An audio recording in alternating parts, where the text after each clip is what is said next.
সকলে অনেক অনেক ভালো আছেন।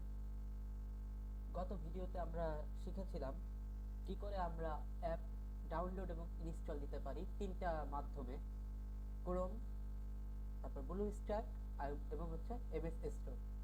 এই তিনটা ওয়েবসাইট থেকে কিভাবে আমরা অ্যাপ ডাউনলোড করতে পারি এবং ইনস্টল করতে পারি সেটা আমরা গত ভিডিওতে শিখেছিলাম।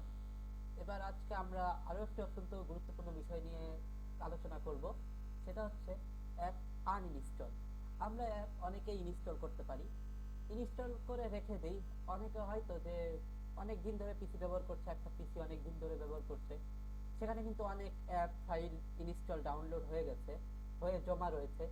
এখন হঠাৎ করে পিসি কিন্তু স্লো হয়ে যাবে আস্তে আস্তে, এটাই স্বাভাবিক। সবকিছুর একটা ভার বহন করার একটা লিমিট আছে, তার বেশি হয়ে গেলে কিন্তু সে আর চলতে পারবে না, সে স্লো হয়ে যাবে। তখন আমাদের করতে হয় কি, আমাদের অ্যাপ ফাইল ইত্যাদি ডিলিট দিতে হয়। তাই আজ আমরা শিখবো অ্যাপ আনইনস্টল।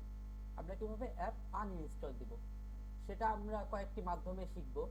অ্যাপ অনেকভাবেই আনইনস্টল করা যায়, তাই আমরা কয়েকটি মাধ্যম আজকে একটা ভিডিওতে শিখে ফেলবো।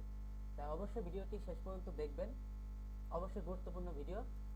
এবং ভিডিওটি যদি ভালো লাগে থাকে অবশ্যই আপনাদের গুরুত্বপূর্ণ লাইক দিয়ে যাবেন এবং গুরুত্বপূর্ণ কমেন্ট লিখবেন, এবং অবশ্যই চ্যানেলটি সাবস্ক্রাইব করে পাশে বেল আইকনটি অল দিয়ে বাজিয়ে দিবেন যেন পরবর্তী ভিডিও মিস না হয়।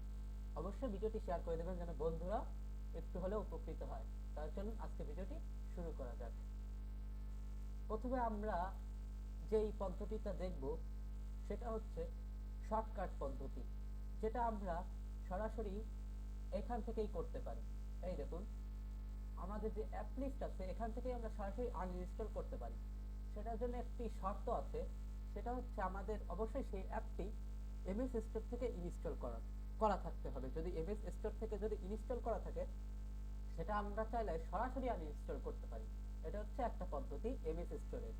সেটা কি রকম দেখুন, এই যে যে কোপাইলটটি আছে, এই দেখুন এই যে কোপাইলটটি যে আছে, এটা কিন্তু আমাদের এমএস স্টোর থেকে ইনস্টল করা। এটাকে আমি যদি এখন আনইনস্টল করতে চাই, তাহলে এটাকে রাইট ক্লিক করে আনইনস্টল দিয়ে যদি এখানে আনইনস্টল দিই, তাহলে কিন্তু আনইনস্টল হয়ে যাবে। যদি এটা আমার দরকার, তাই এটা আনইনস্টল দিচ্ছি না। এই দেখুন এখানে আনইনস্টল ক্লিক করলে ও আনইনস্টল হয়ে যাবে। এটা হচ্ছে একটি পদ্ধতি। আরেকটি পদ্ধতি হচ্ছে যেগুলো আমরা ওয়েবসাইটের মাধ্যমে ইনস্টল করি, যেমন ধরুন এই যে ক্রোম আছে, এমএস স্টোর, এই যে ক্যাপকাট আছে, এই যে এই ধরনের এডিটিং টুলগুলো যে আমরা ওয়েবসাইটের মাধ্যমে ইনস্টল করি, এগুলো এবার আনইনস্টল করা শিখব। এর জন্য আমরা চলে যাব যে কোনো একটি সেই অ্যাপে চলে যাব, যে অ্যাপটি আমরা আনইনস্টল করতে চাই। সেই অ্যাপটি যদি আনইনস্টল করতে চাই, তাহলে আমরা চলে যাব সেই অ্যাপের রাইট ক্লিক করে আনইনস্টলে ক্লিক করব। আনইনস্টলে ক্লিক করলে দেখুন কন্ট্রোল প্যানেল ওপেন হয়ে গেছে, অ্যাপস অ্যান্ড ফিচার। এখানে আপনি চাইলে সরাসরিও আসতে পারেন, অথবা এই যে এটা হচ্ছে সবচেয়ে গুরুত্বপূর্ণ বিষয়, এইভাবে আসতে পারেন, সরাসরি কন্ট্রোল প্যানেল থেকেও আসতে পারেন। যদিও এটা একটু ঝুঁকিপূর্ণ, রিস্কি, তাই একটু বুঝে শুনে এখানে আসা উচিত। তাই প্রথম বিষয়টা সহজ হলেও এই দ্বিতীয় বিষয়টা একটু বেশ কঠিন। তার জন্য কন্ট্রোল প্যানেল ওপেন করবেন। ওপেন করার পর এখানে দেখুন প্রোগ্রাম অ্যান্ড ফিচার নামে একটি অপশন আছে, এখানে ক্লিক করবেন।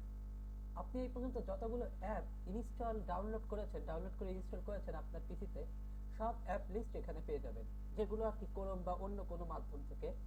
এখানে কিন্তু এমএস স্টোরের কোনো অ্যাপ নেই, এমএস স্টোরের অ্যাপগুলো কিন্তু সরাসরি স্টার্টে আছে, স্টার্ট থেকে পাবেন। এখানে কিন্তু ওই অ্যাপগুলো পাবেন না, এগুলো হচ্ছে যেগুলো আপনি ওয়েবসাইটের মাধ্যমে ডাউনলোড করে ইনস্টল করেছেন। এগুলো এবার আপনি আনইনস্টল করার জন্য যে অ্যাপটি আপনি আনইনস্টল করতে চান, সেটার উপরে রাইট ক্লিক করবেন। সেটার উপরে রাইট ক্লিক করে এই দেখুন একটি অপশন আছে আনইনস্টল অথবা চেঞ্জ। এটাকে আপনি আনইনস্টল করে ইয়েস দিলে এটা আনইনস্টল হয়ে যাবে। দেখুন uninstall or change an application, যদি ইয়েস দেন আনইনস্টল হয়ে যাবে। যদি আমার আনইনস্টল করার প্রয়োজন নেই, এটা দেখানোর সুবিধার্থে ইয়েস দিলে আনইনস্টল হয়ে যাবে। আশা করি ভিডিওটি ভালো লেগেছে। এই দুটি হচ্ছে গুরুত্বপূর্ণ মাধ্যম, যেটা আপনি সরাসরি অ্যাপ ডাউনলোড, ইনস্টল এবং আনইনস্টল করতে পারেন। যদি আগের ভিডিওটি না দেখে থাকেন কিভাবে অ্যাপ ইনস্টল করতে হয়, ইনস্টল করে ডাউনলোড করে ইনস্টল করতে হয়, তাহলে ওই ভিডিওটি আমি ভিডিও ডেসক্রিপশন বক্সে এবং আই বাটনে দিয়ে দেবো, সেখান থেকে চাইলে দেখে নিতে পারেন, অথবা ইন ডিসক্রিন অথবা পিন কমেন্টও দিয়ে দেবো, চাইলে সেখান থেকেও ভিডিওটি দেখে নিতে পারেন।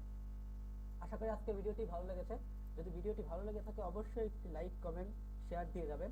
অবশ্যই আপনার বন্ধুদেরকে শেয়ার করবেন এবং শেষ অনুরোধ, চ্যানেলটি সাবস্ক্রাইব করে পাশে বেল আইকনটি অল দিয়ে বাজিয়ে দেবেন যেন পরবর্তী কোনো ভিডিও মিস না হয়। আজকের মতো এই পর্যন্তই। সবাই সুস্থ থাকবেন, ভালো থাকবেন। সকলকে শেষ পর্যন্ত থাকার জন্য অসংখ্য ধন্যবাদ।